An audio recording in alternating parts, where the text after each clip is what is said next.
ભાવનગર શહેરમાં રિક્ષામાં રમતા રમતા એક બાળકના ગળામાં દોરી વીંટળાઈ જતા અકસ્માતે ગળાફાંસો દેવાઈ જતા મૃત્યુ નીપજ્યું છે।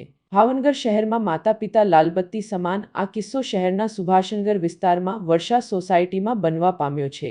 વર્ષા સોસાયટીમાં શેરી નંબર 5માં રહેતા નિરંજનભાઈ બારૈયાનો પુત્ર રિક્ષામાં રમતો હોય ત્યારે રિક્ષામાં બાંધેલી પ્લાસ્ટિકની દોરી અકસ્માતે સાગરના ગળામાં ફસાઈ જતા તેને હોસ્પિટલ ખસેડાયો હતો।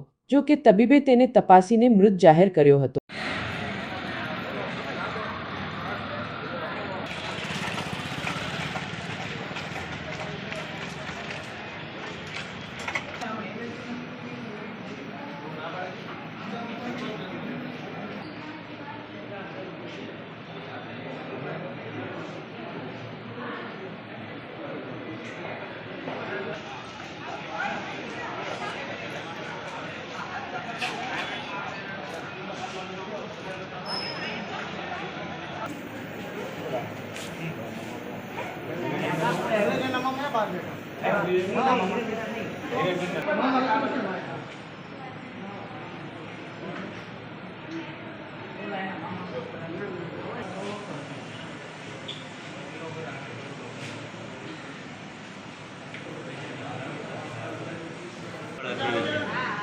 બરોબર છે અને એના સંબંધી છે એ બધા બહાર